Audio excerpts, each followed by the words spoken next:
Quba Qonaqkənd Muçu avtomobil yolunun 7-ci kilometrliyində yerləşən körpü qəzalı vəziyyətə düşüb. Nəticədə 60-dan artıq kənd və yaşayış məntəqəsi ilə avtomobil əlaqəsi kəsilib. Rayon mərkəzi ilə avtomobil əlaqəsi yalnız Pirvahid kəndindən Quba-Bakı avtomobil yolundan gəlməklə mümkündür. Ben ikinci nüqədə getmək istəyirəm, hal-hazırda gedə bilmirəm. İşimlə əlaqədar iş görməliyəm, gedə bilmirəm, hal-hazırda. Qalmışam belə ki, gərək məcburam ki, Pirvahidlə fırlanıb gedim mən. İndi nə olub ki, nə səbəbdir ki?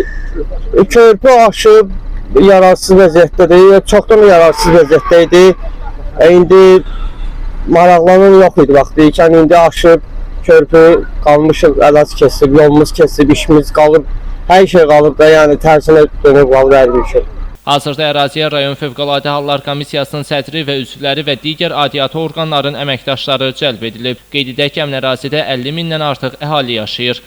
Bugün təxminən bir saat bundan əvvəl bizim Quba Qonaqkənd Muçu avtomobil yolunun 7-ci kilometrində yerləşən Qaraçay üzərindəki 1-ci və 2-ci nüqədi kəndlərin sərhədində ümumi uzunluğu 101 metr, eni isə 8 metr olan körpüdə qəzalı vəziyyət yaranıb.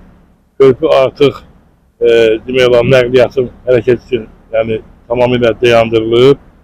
Və alternativ yollar var. Alternativ yollar da odur ki, yəni ikinci nüqədi kəndi və yuxarı kəndlər Quba Pirvahid yolundan istifadə edə bilərlər. Birinci nüqədi kəndinə qədər olan hissədə isə artıq Amsar birinci nüqədi kəndləri istifadə edə bilərlər. Quba Qonaqkənd Muçu avtomobil yolunun 7-ci kilometrliyində yerləşən avtomobil körpüsü qəzalı vəziyyətə düşüb. Bu səbəbdən artıq avtomobillərin gediş-gəlişinə məhdudiyyət qoyulub. Qeyd edək ki, buradan yuxarı olan ərazidə 60-dan artıq kənd və yaşayış məntəqəsi və həmin ərazidə 50 mindən artıq əhali yaşayır. Aydın Adgözəlov bugün informasiya proqramı üçün.